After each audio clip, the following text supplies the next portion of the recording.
Anu, welcome to study with Anu. आज हमारी class 9 है और हम डिस्कस करेंगे CDV का प्रीवियस ईयर पेपर सितंबर 2014 का। ठीक है, सेशन पसंद आए तो लाइक कीजिएगा, कमेंट कीजिएगा, शेयर कीजिएगा, सब्सक्राइब कीजिएगा। चलिए स्टार्ट करते हैं। जी हाँ, ये देखिए आपके स्क्रीन पे फर्स्ट क्वेश्चन है, cognitive development is supported by. संज्ञानात्मक विकास निम्न में से किसके द्वारा समर्थित होता है? फर्स्ट है आपका option, conducting relevant and well design test as frequently as possible. जितना संभव हो उतनी आवृत्ति से संगत और सुनिश्चित परीक्षाओं का आयोजन करना। सेकेंड है presenting activities that reinforcement traditional methods.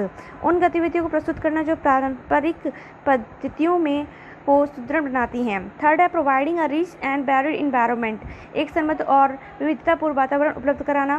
Fourth है फोकसिंग मोर और individual activities in comparison to collaboration, संयोगितात्मक की अपेक्षा व्यक्ति गतिविधियों पर अधिक ध्यान केंद्रित करना। देखिए कौन सा होगा।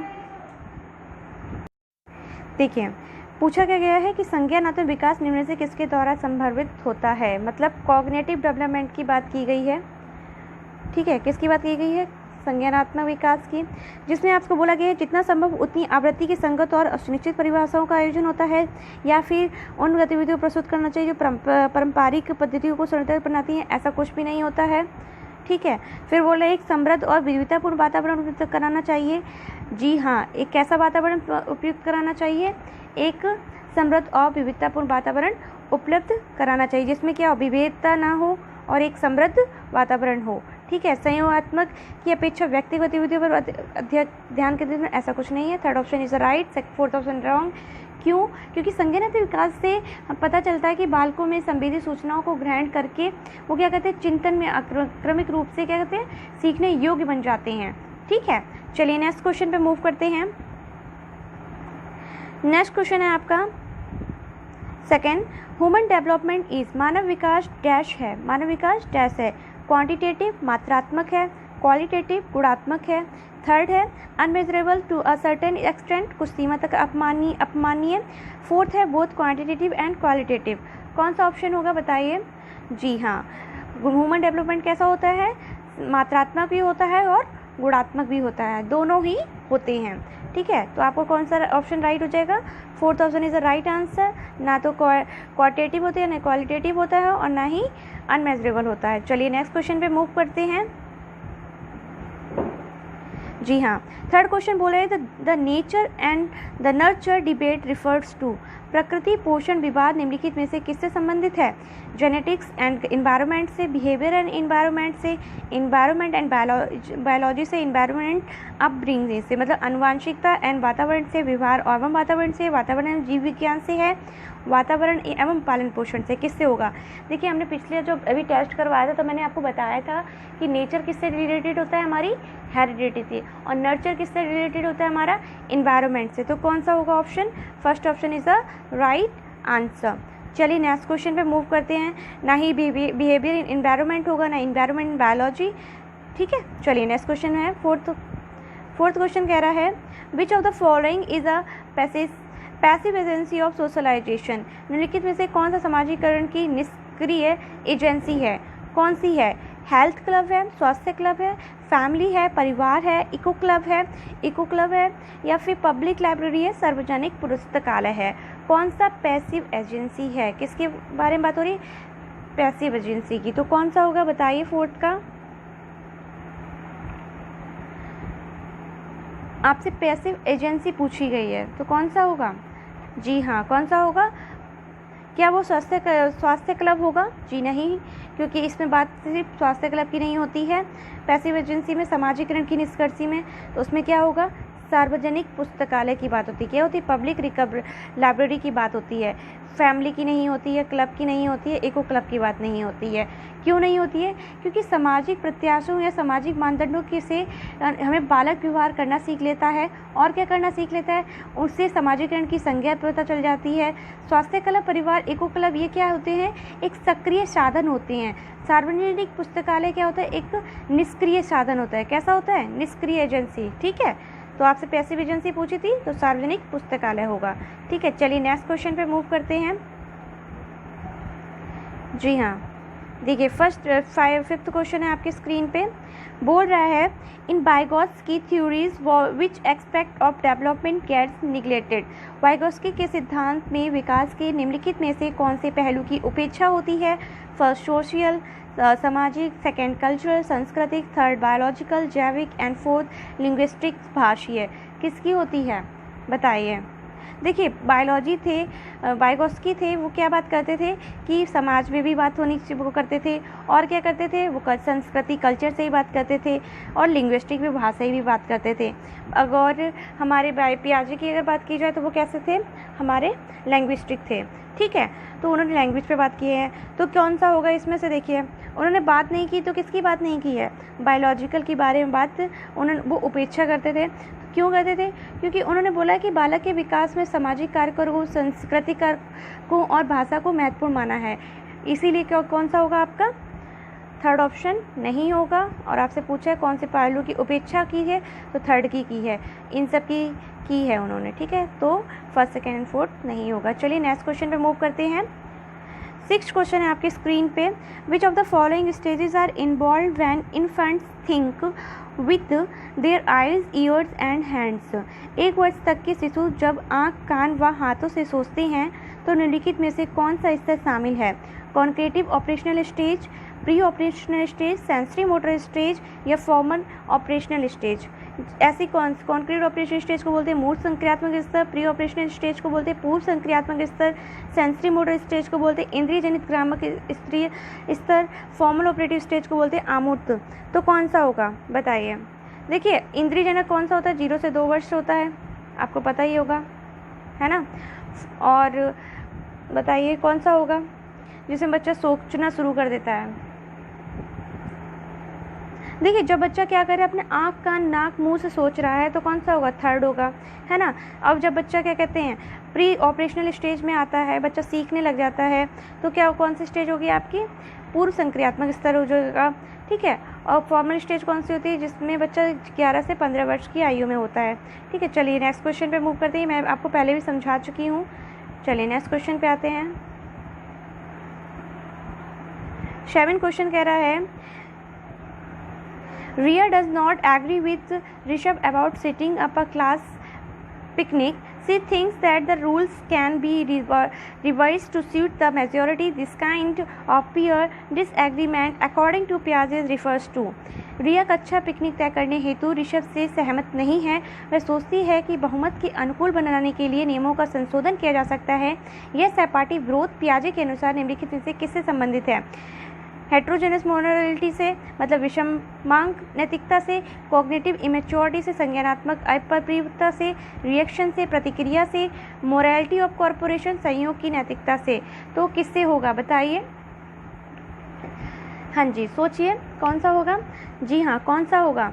वह सोचती है कि बहुमत के अनुकूल बनाने के लिए नियमों का संशोधन किया जा सकता है। वो क्या कर रही है पियाजे के अनुसार? तो क्या कर रही है वो? मोरालिटी ऑफ कॉर्पोरेशन का काम कर रही है। Fourth option is a right answer होगा इसके अकॉर्डिंग। तो समझाते हैं, ठीक है। इसमें क्या होगा? सहयोग कर रही है वो, ठीक है। इसमें ना तो आपका इस हेट्रोजीनस की बात हो रही है, ना कॉग्निटिव की बात हो रही है, ना रिएक्शंस की कोई बात हो रही है। चलिए नेक्स्ट क्वेश्चन पे मूव करते हैं। 8th क्वेश्चन कह रहा है which one of the following is a form of Sternberg टार्किक थ्योरी ऑफ इंटेलिजेंट। निम्न से कौन से स्टर्नबर्ग का बुद्धि का त्रिस्तरीय सिद्धांत का एक रूप है? प्रैक्टिकल इंटेलिजेंस, व्यवहारिक बुद्धि, एक्सपेरिमेंटल इंटेलिजेंस, प्रयोगिक बुद्धि, रिसोर्सफुल इंटेलिजेंस, संसाधनपूर्ण बुद्धि, या मैथमेटिकल इंटेलिजेंस, गणितीय बुद्धि। तो स्टर्नबर्ग ने कौन सी थ्योरी इंटेलिजेंट के बारे में दी थी? तो कौन सी दी थी उन्होंने बताइए। उन्होंने कितनी बुद्धि प्रकार की, स्टर्नबर्ग ने अपनी बुद्धि में कितनी बुद्धि की बात की है? 3 बुद्धि की बात की है। कौन कौन सी की? विश्लेषणात्मक बुद्धि, सृजनात्मक बुद्धि और व्यवहारिक बुद्धि। तो इनमें से आपको कौन सी दिख रही है? प्रैक्टिकल बुद्धि दिख रही है। तो कौन सा होगा? First option is a right answer. ना तो उन्हें प्रायोगिक बुद्धि की बात की, ना संसाधनपूर्ण की और ना ही गणितीय की। उन्होंने किसकी बात की है? एक की है विश्लेषणात्मक की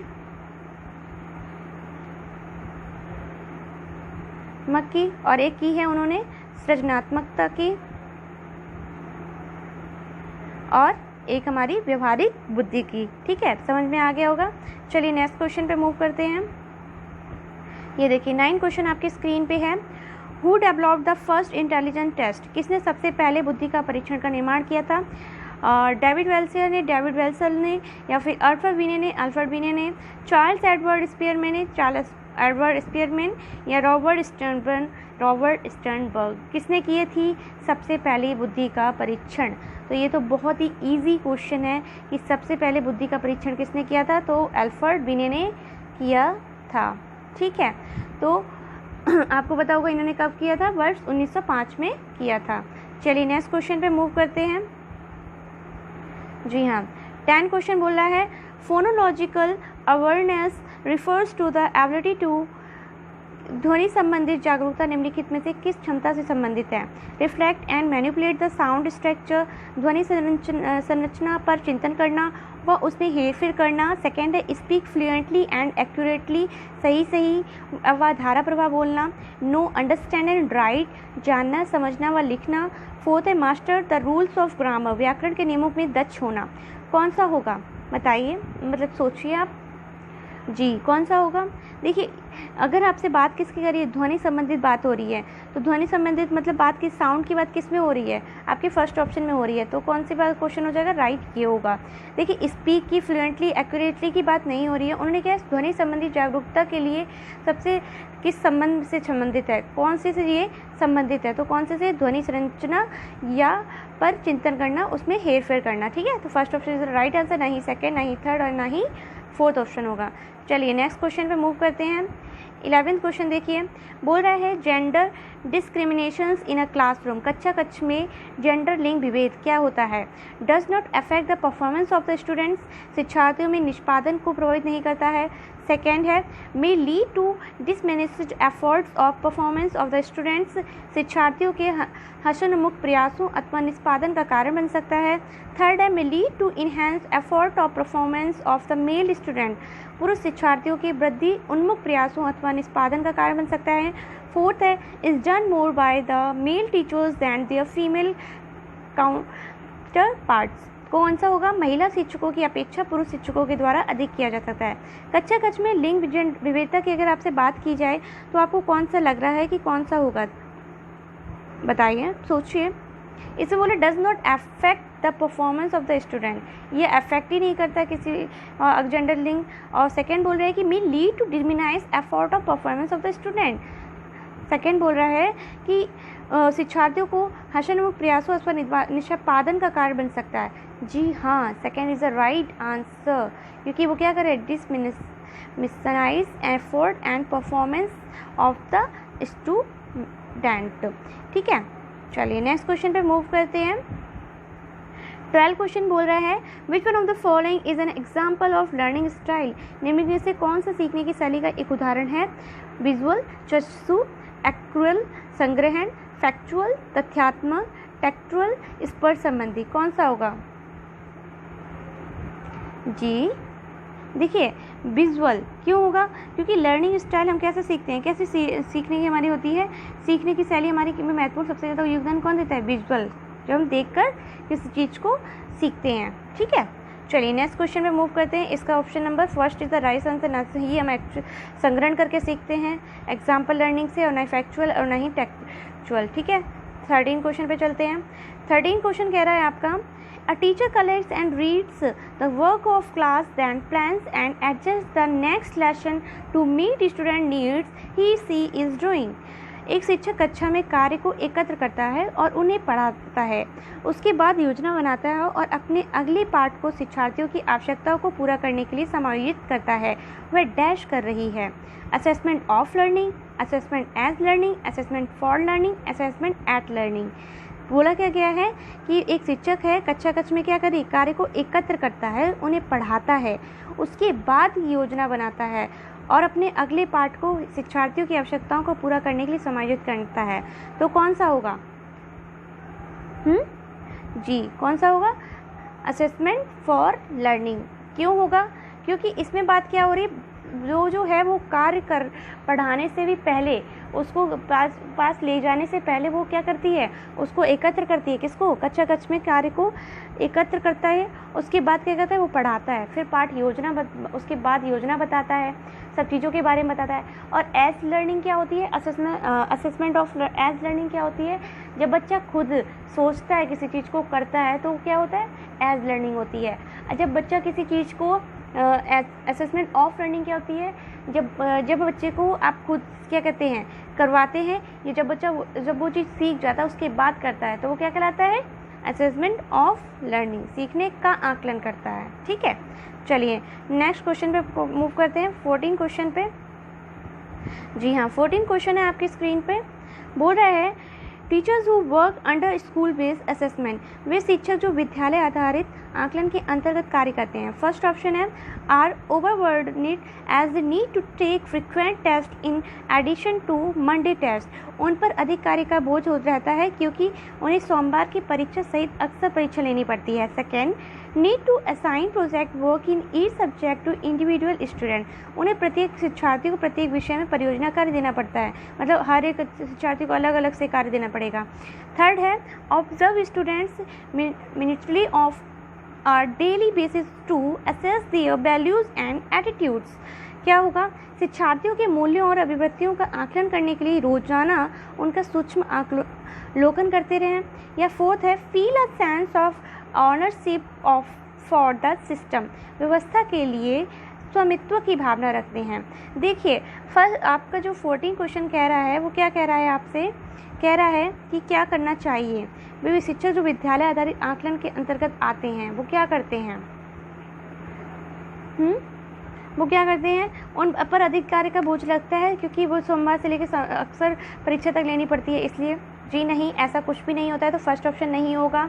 फिर उन्हें प्रत्येक शिक्षार्थी को प्रत्येक विषय में परियोजना पर कार्य देना पड़ता है, अलग अलग विद्यार्थी को अलग अलग से कार्य देना पड़ता है, जी नहीं, वो एक कार्य लिखते हैं और बच्चे उसको करके लाते हैं। ऐसा नहीं कि एक बच्चे को आपने 2 का टेबल दिया, तीसरे को तीसरे का टेबल दिया। ठीक है, तो शिक्षार्थियों के मूल्यों वृत्तियों का आकलन करने के लिए रोजाना उनका सूक्ष्म अवलोकन करते रहें, मतलब रोजाना उनको कुछ ना कुछ टास्क देखते रहें। स्कूल बेस्ड असेसमेंट बोला गया है तो क्या होता है, feel a sense of ownership of for the system, व्यवस्था के लिए स्वामित्व की भावना रखते हैं। ठीक है, तो कौन सा होगा, 4th option is right answer. Third भी आपका गलत होगा, तो क्या होगा, feel a sense of ownership for the system. चलिए आज का लास्ट क्वेश्चन है 15 क्वेश्चन। देखिए बोल रहा है how two grades differ from marks, this question belongs to which of the following classes of question, grade अंकों से कैसे अलग है, यह प्रश्न निम्न में से किस प्रकार के प्रश्नों से संबंध रखता है, डाइवर्जन, अपसारी, एनालिटिक, विश्लेषणात्मक, ओपन एंडेड, मुक्तंत है, प्रॉब्लम सॉल्विंग, समस्या समाधान है। ग्रेड जो है वो अंकों से कैसे अलग है, तो ये क्या हो गया, कैसा क्वेश्चन आपसे कर रहा है जी, कैसा क्वेश्चन कर रहा है, एनालिटिक मतलब विश्लेषणात्मक क्वेश्चन कर रहा है। कैसा क्वेश्चन कर रहा है, विश्लेषणात्मक क्वेश्चन है कि ग्रेड अंकों से अलग है। अगर हम डाइवर्जन की बात करते हैं तो बच्चा कैसा होता है, क्रिएटिविटी माइंड से कुछ अलग ही सोच रहा होता है, वो सिर्फ इसी का। ओपन एंडेड क्वेश्चन कैसा होता है, जो अलग से सोचा जाता है, ये ओपन एंडेड क्वेश्चन भी क्या होता है, अलग अलग तरीके से सोच सकते हैं।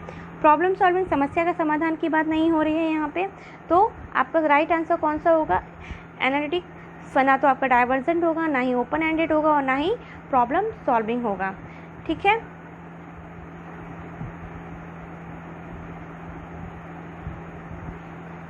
सेशन पसंद आया है तो लाइक कीजिएगा, कमेंट कीजिएगा, शेयर कीजिएगा, सब्सक्राइब कीजिएगा। Thank you for watching.